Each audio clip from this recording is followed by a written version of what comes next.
And finally, the oft repeated, oft spoken, in vogue test, the cell-free DNA, NIPT test, so on and so forth, जो आजकल की genetic companies ने बिल्कुल hype जिसकी बचा दी है। आज मैं आपको उसके रिकमेंडेशंस के साथ उसका रीजन बताऊंगी that why that test is not as a big hit for me as it is, you know, for the world over, and for those people who don't have much insight into this particular test. Now, अब तक मैंने आपसे test के बारे में बात की थी. Today right now I am talking about the procedure of cell free DNA. सबसे पहले let's talk about its advantages. उसके एडवांटेजेस ये हैं कि it's non invasive, right? When you talk about amniocentesis, chorionic milk sampling, cordocentesis, all of them are invasive with a procedure related fetal loss of, you know, around 1 to 2%, maybe more. And yeah, of course, vaginal spotting and miscarriage, preterm labor, ये वाली risk सब में रहती है. Okay, but this test is from the maternal blood. It's non-invasive. Non-invasive भी नहीं बोलना चाहिए because mother is getting pregnant anyways. Anyway, so we are not, endangering the fetus in utero. That कुल total बात ये है, right? So we are taking the maternal blood as the source of sample. Now, आपको मैं ये बता दूं कि this maternal blood that comes for the cell-free DNA analysis, इसमें majority, मतलब almost as high as 80% cells are either maternal cells, maternal red blood cells or placental cells, and fetal cells बहुत ही कम percentage में रहते हैं, less than 10%. So that is where actually the catch is. Sometimes these fetal cells are so less in number that आप उनको, your test goes negative. आप कुछ बता ही नहीं पाते. That means you'll have to label that the test could not be completed because of so and so reasons. That is a fallacy. That's the catch. One catch. All right. So I was talking about advantages. So ये मैं procedure बता रही थी आपको कि भाई होता क्या है एक्चुअली इसके अंदर. Why is it non-invasive? आप मदर के ब्लड से करते हो. मदर का ब्लड तो आप वैसे भी 100 बार लेते हो प्रेगनेंसी के अंदर, तो मदर के ब्लड से आपने ये भिजवा दिया. The other advantages कि आप किसी भी टाइम कर सकते हो उसको. any doubt that you get, तो उसको आप भेज सकते हो सेल फ्री डीएनए के लिए at any point in gestation. कोई इसका कोई वो नहीं है. But preferably to be done before 24 weeks or 20 weeks because of the problem, the current recommendations of termination of pregnancy, so on and so forth. And yeah, the results they come within a week or so. 7 to 10 days के अंदर results आपके आ जाते हैं. अच्छा, इसमें कौन कौन सी sequencing होती है? इसमें होल जीनोम सीक्वेंस आप मतलब पूछ सकते हो, टारगेटेड सीक्वेंसिंग आप पूछ सकते हैं, या फिर सिंगल न्यूक्लियोटाइड पॉलीमॉर्फिज्म आप इसमें पूछ सकते हो. जैसा आपको डाउट है, you can talk to the genetic expert for your patient and you can recommend कि भैया सेल फ्री डीएनए में ये वाला टेस्ट करा देना. जिसके अंदर पूरा होल जीनोम तो hardly anybody does. That is because it's a very huge mammoth test and it's a I will not say waste of resources, but it's a lot of time investment. आप पूरा genome screen कर रहे हो. Usually targeted scanning is done single nucleotide polymorphism for known defects. Okay, now इसका detection rate भी सुन लो. इसी को वो लोग कोट करते हैं, those people who come to you. Down syndrome में 99% डिटेक्शन रेट, ट्राइसोमी में 18 या 13 में 96 to 91% detection rate, and Turner syndrome का 90% डिटेक्शन रेट. ये तब है जब आपका पूरा फीटल सैंपल अच्छा सा आपके पास पहुंच गया है, which is itself a big problem. What can it screen for? अच्छा, and this is not a diagnostic tool. Diagnostic tool आपका amniocentesis है, not cell-free DNA. किसी भी बुक में आप पढ़ लो, कोई रिकमेंडेशन नहीं which says that cell-free DNA is a diagnostic test. It's a screening test.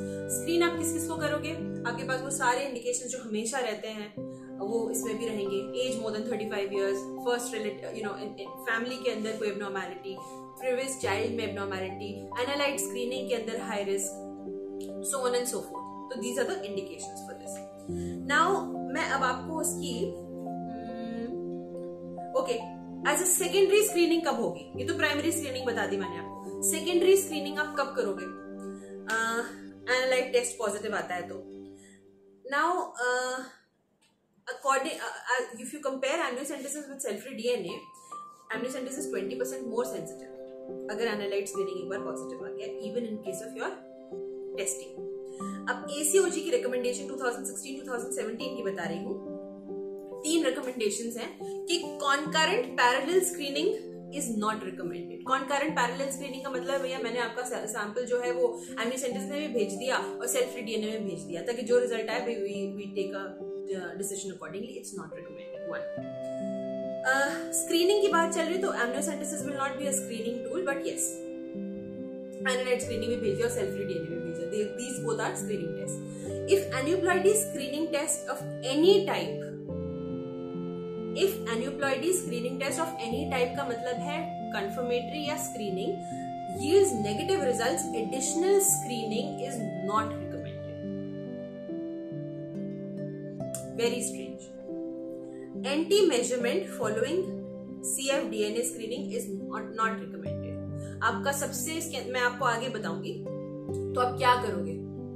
तो आप ये करोगे कि जो इंटीग्रेटेड स्क्रीनिंग है, integrated screening takes into account the maternal age, the dual marker, the NT-NP scan all together and then gives the result. That's integrated screening. That is always preferred. ये last में है line इसी के अंदर Williams में. अब मैं आपको इसकी fallacies बताती हूँ. The positive predictive value of cell-free DNA, it depends upon the maternal age and the aneuploidy in question. Early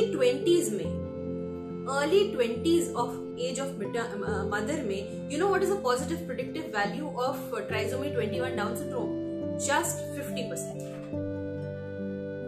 मतलब अगर वो पॉजिटिव आया तो सिर्फ 50% है जो सच में ट्राइसोमी 21 होंगे. It can have a positive predictive value of 50% and more. So now listen, just 15% predictive positive predictive value for trisomy 18. मतलब अगर self free DNA test positive आ गया तो जरूरी नहीं है कि उसको ट्राइसोमी 18 हो. And less than 10% for trisomy 30. These are the facts. So the decision for irreversible intervention should not be based on results of this test alone. One. And now you listen to the list of limitations. First, cell-free DNA analysis is mostly maternal and placental, like I said before. Results may not reflect the fetal DNA complement, but it can also indicate, कभी-कभी क्या होता है, placental mosaicism, maternal mosaicism, aneuploidy of co-twin, जिसकी demise हो चुकी है उसका aneuploidy, वो पता चल गया आपको. So that's the reason. इस लास्ट रीजन की वजह से ट्विंस के अंदर आप सेल्फ फ्री डीएनए नहीं कराते हो. क्योंकि अगर मान लो 2 ट्विंस में से किसी एक का गड़बड़ आ गया तो आपको तो पता नहीं किसका गड़बड़ है. आपने गड़बड़ आ गया टेस्ट सेल्फ फ्री डीएनए में तो एन्यूप्लॉइडी आ गई, दोनों को टर्मिनेट कर दो. How will you know? ऐसा होता है. One twin is abnormal, the other one is fine, and in the due course of time that twin finally dies and the healthy one remains. So that's the second fallacy. Cell-free DNA test does not yield a result in approximately 4 to 8% of pregnancy. मैं पहले भी बोल चुकी हूँ. ये कभी-कभी test result आता ही नहीं है in 4 to 8% of the cases. Due to many reasons, assay failure है, high assay variance आ रहा है, fetal cells उतने नहीं आए हम लोगों के पास, low fetal fraction आया है, that means less than 4% of the cells that you got is actually fetal. So women with low fetal fraction or the no-call results have fetal aneuploidy rate very high, as high as 4%, and this is a percentage which is comparable to the average predictive value conferred by positive first trimester screening test results, as good as that. So, because of high risk of fetal aneuploidies in cases not generating a cfDNA screening test, genetic counseling is indicated and amniocentesis should be rather offered. अब last आप line सुन लो तो आप लोग stamp and seal हो जाएगा with what I actually started the class with. If the goal is to select a screening test that will identify the highest proportion of fetuses with any chromosomal abnormality, the yield may be comparable or even higher with integrated or sequential screening, that is analyte screening, rather than cfDNA. With this, I conclude my class and the lecture on cell-free DNA. I hope you have sufficient matter to write about in the exams. There are a couple of you who would still need the notes, which they are nicely given in Williams. But if you still need, just contact me. I'll help you.